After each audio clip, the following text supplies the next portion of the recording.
নমস্কার বন্ধুরা, মিটমিরা চ্যানেলে আপনাদের সকলকে জানাই স্বাগতম। আশা করি আপনারা সকলে ভালো আছেন। তো আসুন, আজকে আপনাদের জন্য নিয়ে এসেছি নতুন একটি রেসিপি। আজ আমি তৈরি করব ভাপা রোল পিঠে। তো ভাপা রোল পিঠে তৈরি করার জন্য আমি এখানে সমস্ত উপকরণ রেডি করে নিয়েছি। তো প্রথমে যেটা লাগবে সেটা হলো আমাদের চালের গুঁড়ো। আমি এখানে বাজারের শুকনো চালের গুঁড়োটা নিয়েছি। আপনারা চাইলে ভেজানো চাল দিয়েও রেসিপিটা তৈরি করে নিতে পারবেন।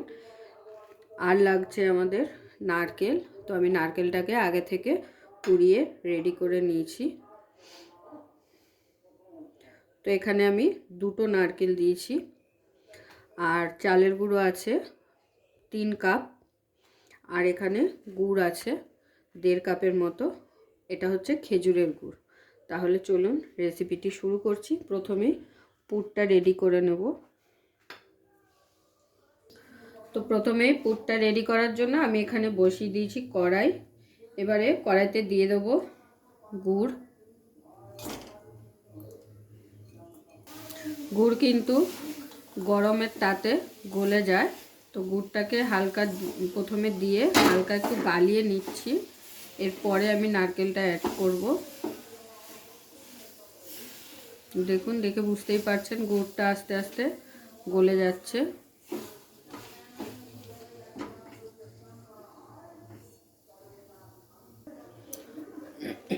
তো দেখুন গুড় কিন্তু একদম গলে গেছে। এবার এখানে আমি নারকেলটা অ্যাড করে নেব।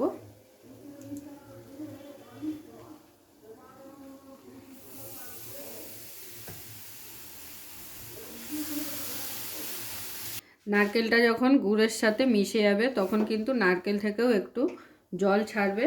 আর সেই জলটাকে কিন্তু আমাদের টানিয়ে নারকেলটাকে ভাজা ভাজা করে নিতে হবে। তো আঠালো একটা পুর তৈরি করে নিতে হবে। তো এইভাবে নাড়াচাড়া করে যেতে হবে, নাহলে কড়াইয়ের গায়ে লেগে যাওয়ার সম্ভাবনা থাকে।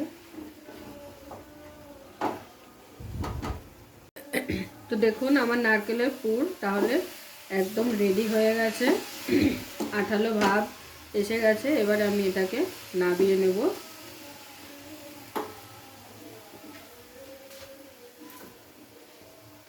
পুরটাকে নাবিয়ে একটা প্লেটে করে নেব।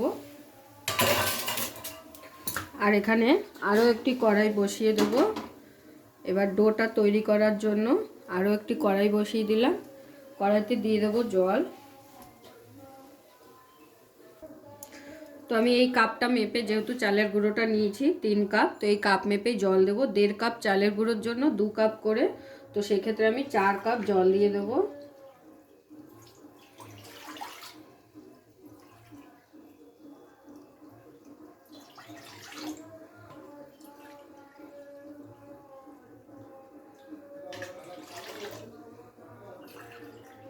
চার কাপ জল দিয়ে দিলাম। আর দিয়ে দিচ্ছি এর মধ্যে নুন। 3 কাপ চালের গুঁড়োর জন্য 1.5 চামচ নুন দিয়ে দিলাম। নুনটাকে জলের সাথে একটু খুব ভালো করে মিশিয়ে দেব।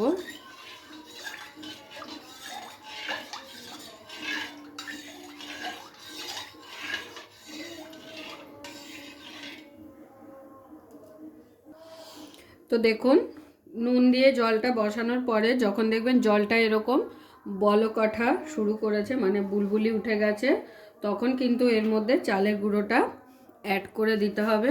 আর এটা অবশ্যই কিন্তু গরম জলেই করতে হবে। ঠান্ডা জলে করলে কিন্তু এই পিঠেটা সুন্দর হবে না।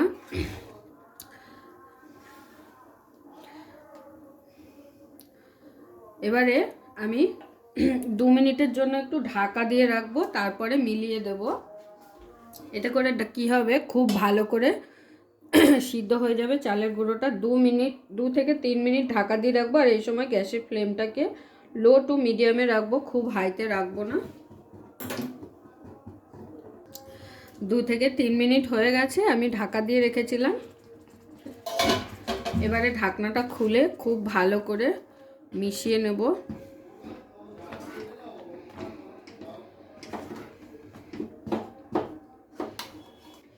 তো সমস্তটা খুব ভালো করে মিশিয়ে নেওয়া হয়ে গেছে। এবারে এই পর্যায়ে কিন্তু আবারও 10 মিনিট রেখে দেবো ঢাকনা চাপা দিয়ে। গ্যাসটাকে অফ করে তারপরে কিন্তু এটাকে একটা ডোয়ের মতো আমাদের তৈরি করে নিতে হবে। তো প্রায় 10 মিনিট হয়ে গেছে, আমি ঢাকনা চাপা দিয়ে রেখে দিয়েছিলাম। তো দেখুন একদম নরম সফট হয়ে গেছে। এটাকে এবার কি করতে হবে, নামিয়ে আমাদের খুব ভালো করে একটা ডো তৈরি করে নিতে হবে। তো এখানে আমি একটি থালা নিয়ে নিয়েছি। এবার এই থালাটার মধ্যে অল্প অল্প করে নিয়ে সুন্দর করে একটা ডো তৈরি করে নেব।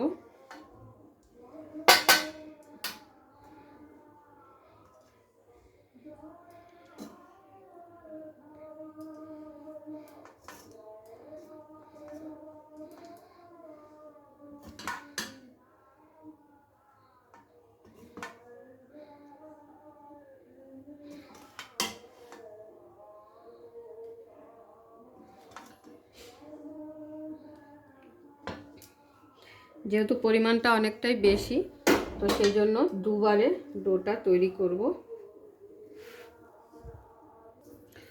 তো আমি হাতের মধ্যে অল্প একটু ঘি মাখিয়ে নিচ্ছি, বা তেলও মাখিয়ে নিতে পারেন, সাদা তেল। এতে করে কি হবে, এই ডোটা মাখাতে খুব সুবিধা হবে। আর উষ্ণ গরম থাকতেই কিন্তু ডোটা তৈরি করতে হবে, না হলে পরে শক্ত হয়ে গেলে কিন্তু আর মাখতে পারবেন না।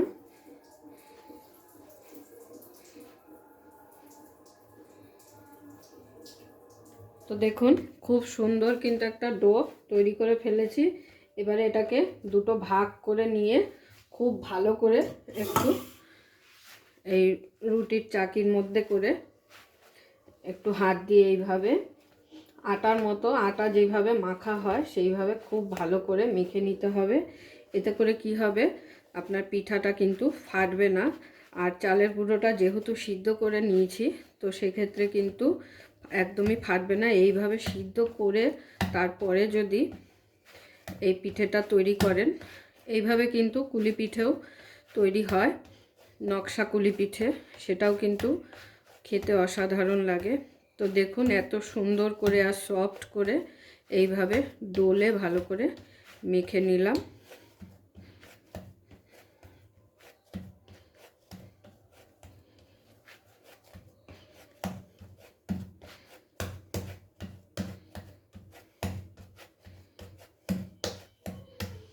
দেখে মনেই হচ্ছে না যে এটা যেন চালের গুঁড়ো, এত সুন্দর আর সফটলি মাখা হয়েছে। তো এবারে এখান থেকে দুটো ভাগ করে নেব লেচি ভাগ করে এটাকে গোল শেপ করে এটাকে কিন্তু রুটির মতো বেলে নিতে হবে। তো সামান্য চালের গুঁড়ো দিয়ে এটাকে একটু বেলে নেব রুটির মতো।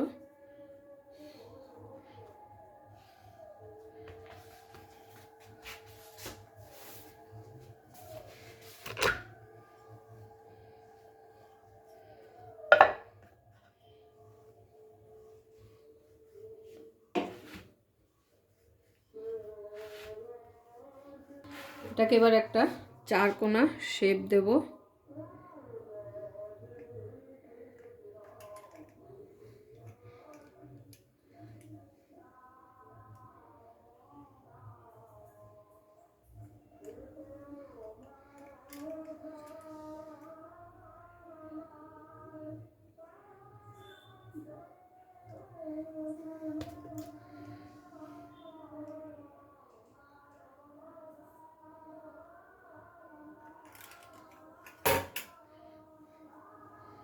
তো দেখুন সুন্দর করে একটা চারকোনা শেপ দিয়ে নিলাম।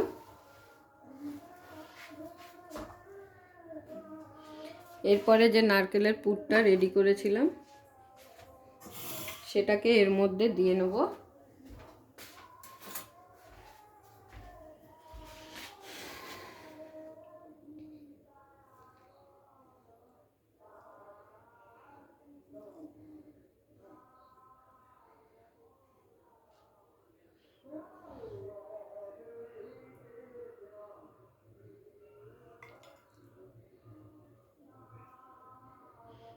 এই পিঠেটা তৈরি করতে কিন্তু নারকেলের পুরটা একটু বেশি প্রয়োজন হয়, দেখে আশা করি বুঝতেই পারছেন। পুরো ভর্তি করে কিন্তু এই রুটিটার মধ্যে এইভাবে যে রুটির শেপটা দিয়েছি সেটার মধ্যে পুরো ভরাট করে কিন্তু নারকেলটা দিতে হবে, নাহলে কিন্তু টেস্ট হবে না খেতে।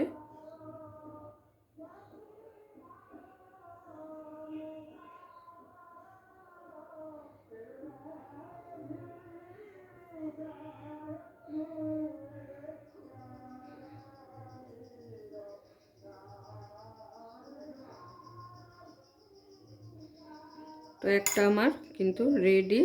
এবারে এটা এইভাবে ভাঁজ করে গোল করে এগরোলের মতো শেপ দিয়ে নেব।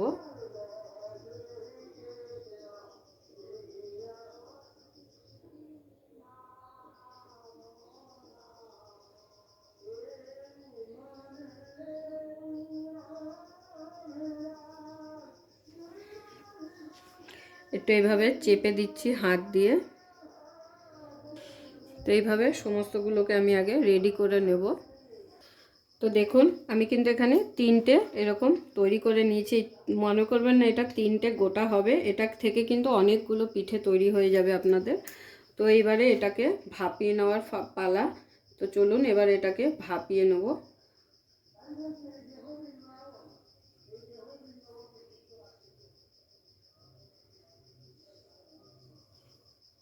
তো দেখুন পিঠেগুলো ভাপিয়ে নেওয়ার জন্য আমি এখানে একটা ডেচকিতে করে জল বসিয়ে দিয়েছিলাম আগে থাকতেই, আর জলটা এরকম ফুটে উঠেছে। এবারে এরকম একটা ছিদ্রযুক্ত থালা নিয়েছি, আর থালাটায় কিন্তু আমি আগে থেকেই তেল মাখিয়ে রেখেছিলাম, ব্রাশ করে রেখেছিলাম। এবার এই ছিদ্রযুক্ত থালাটা এই ডেচকির ওপরে বসিয়ে দিয়ে পিঠেগুলো এক এক করে এর ওপরে সুন্দর করে সাজিয়ে দিয়ে দেবো।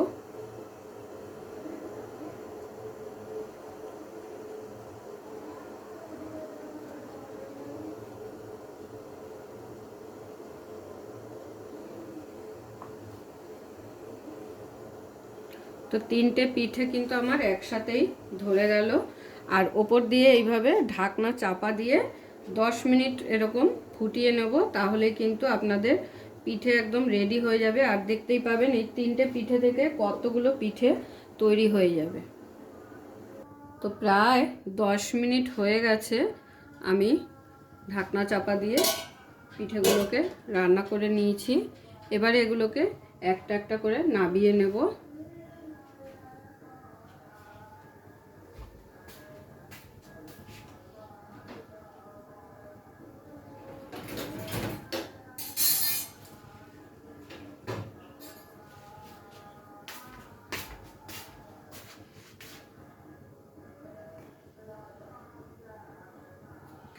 তো আমি থালাটা ধরেই নাবিয়ে নিচ্ছি।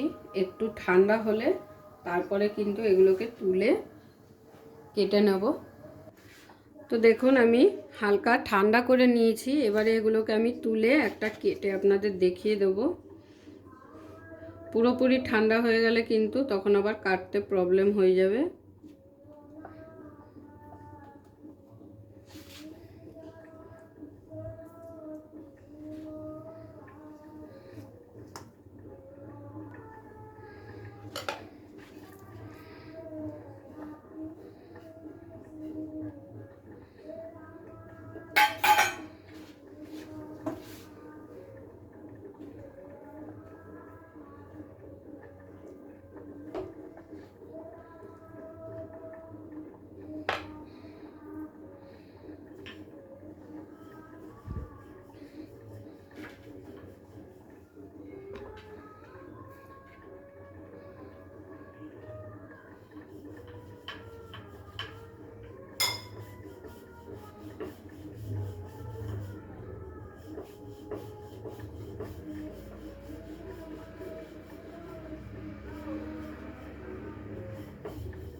তো দেখুন পিঠেগুলো দেখতে কিন্তু ঠিক এরকম হবে, দেখে কিন্তু অসাধারণ লাগছে আর খেতেও অতটাই টেস্টি হয়। তো এবার আমি সমস্ত পিঠে এইভাবে কেটে নেব।